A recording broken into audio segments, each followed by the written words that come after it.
హామీ ఇవ్వకపోయినా ఓట్ల కోసం చెప్పకపోయినా కళ్యాణ లక్ష్మి షాదీ ముబారక్ కార్యక్రమాన్ని మొదటి కేబినెట్లో ఆమోదించింది కేసీఆర్ గారి ప్రభుత్వం. ఎన్నికల్లో హామీ ఇవ్వకపోయినా రేషన్ బియ్యం కోటాను 4 కేజీల నుంచి 6 కేజీలకు పెంచి గవర్నమెంట్ స్కూళ్ళు, హాస్టళ్ళు, గురుకులాల్లో సన్న బియ్యంతో అన్నం పెట్టే కార్యక్రమాన్ని రూపకల్పన చేసింది కేసీఆర్ గారి ప్రభుత్వం. వ్యవసాయాన్ని ఆధునీకరణ చేయడంలో భాగంగా ట్రాక్టర్లు, వ్యవసాయ పనిముట్లు, డ్రిప్పు, స్ప్రింక్లర్లను పెద్ద ఎత్తున అందించింది కేసీఆర్ గారి ప్రభుత్వం. ఎస్సీ ఎస్టీలకైతే 100% సబ్సిడీతో ఇచ్చారు. చిన్న సన్నకారు రైతులకు 90% సబ్సిడీతో అందించింది కేసీఆర్ గారి ప్రభుత్వం. పారిశ్రామికవేత్తల్ని ఆకర్షించడానికి దేశంలోనే అత్యుత్తమమైన టీఎస్ ఐపాస్ పాలసీని తెచ్చింది కేసీఆర్ గారి ప్రభుత్వం.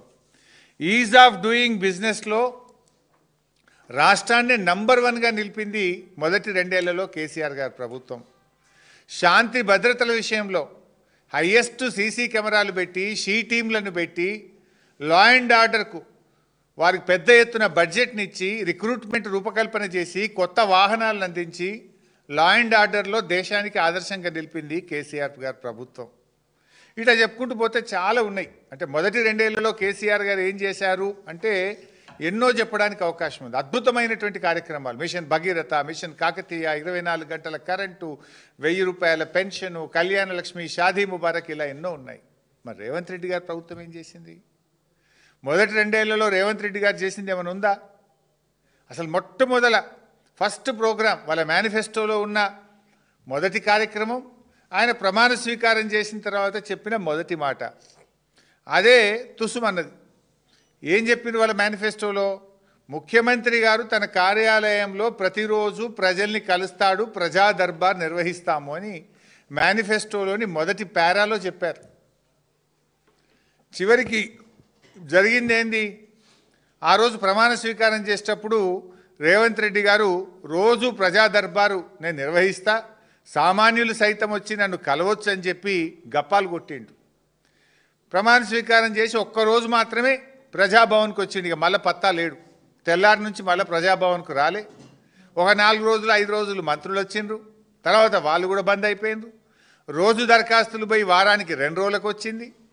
ఇక ఆ దరఖాస్తుల గురించి పట్టించుకున్నాడో లేడు. అంటే బిల్డప్ బాబాయ్ ఈ రేవంత్ రెడ్డి చెప్పిన మొదటి అబద్ధం ఇది. మేనిఫెస్టోలో కావచ్చు, ప్రమాణ స్వీకారం చెప్పిన తర్వాత ఈయన గారు చెప్పిన మొదటి అబద్ధం. ఇక్కడితో స్టార్ట్ అయింది ఈయన ప్రయాణం. ఏం మాట్లాడినా అబద్ధాలే, గోబల్స్. ఇప్పుడు కరీంనగర్ జిల్లా నుంచి ఒక రైతు, నేను పత్రికలో చదివిన విషయం చెప్తున్నా. గొడుగు నాగరాజు అనే రైతు ప్రజాభవన్కి వచ్చి ఫిర్యాదు చేసిండు. ఆ గొడుగు నాగరాజుకు సెల్ ఫోన్లో మెసేజ్ వచ్చింది, నీ సమస్య పరిష్కారం అయిపోయింది అని. నిజంగా చూస్తే ఈరోజు కూడా పరిష్కారం కాలేదు. అంటే నీ ప్రజాభవన్, నీ వేదిక ఎట్లా పనిచేస్తుంది? నువ్వు పోయింది లేదు, నీ మంత్రులు పోయింది లేదు, ఇచ్చిన దరఖాస్తులకు కనీస పరిష్కారం కూడా లేకుండా పోయింది. అంటే ఇలా ప్రజాభవన్ అనేది ప్రజలకు ఉపయోగపడతలేదు. జల్సాలకు, విందులకు, వినోదాలకు కేర్ ఆఫ్ అడ్రస్గా ప్రజాభవన్ను మార్చిండ్రు. పొద్దున బ్రేక్ఫాస్ట్ మీటింగ్లు, మధ్యాహ్నం సెటిల్మెంట్లు, సాయంత్రం గానా బజానాలు, సంగీతులు, పెళ్ళిళ్ళు, రిసెప్షన్లు, ఎంగేజ్మెంట్లు, దీనికి వేదికగా ప్రజాభవన్ను మార్చిండ్రు. సిఎల్పి మీటింగ్లకు వేదికగా ప్రజాభవన్ను మార్చిండ్రు. 2 సంవత్సరాలుగా మీరు చెప్తున్నది అభివృద్ధి కాదు, అసమర్థత, పారదర్శకత కాదు, దోపిడీ, గ్యారంటీలు కాదు, గారడి. అంటే ఇది ప్రజాపాలన కాదు, ఇది నయవంచక పాలన. రేవంత్ రెడ్డి ఒక ప్రైవేట్ లిమిటెడ్ కంపెనీ పాలన ఇది. ఇలా నీ 2 ఏళ్ల పాలనలో బీఆర్ఎస్ ఎన్నో విజయాలు సాధించింది, నేను ఇందాక చెప్పాను. మరి కాంగ్రెస్ ఏం చేసింది? ఒక్కటన్నా ఉందా? ఆత్మస్తుతి, పరనింద.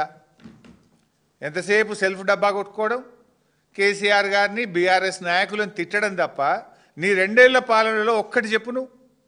నేను 10 చెప్తున్నా. మిషన్ భగీరథ, మిషన్ కాకతీయ, 24 గంటల కరెంటు, కళ్యాణ లక్ష్మి, 1000 రూపాయల పెన్షను, 6 కిలోల బియ్యం. 2 ఏళ్లలోనే మేము చేసినాం ఇవన్నీ. నీ 2 ఏళ్లలో చేసింది ఒక్కటి చెప్పు, ఆత్మస్తుతి, పరనింద తప్ప. ఇవాళ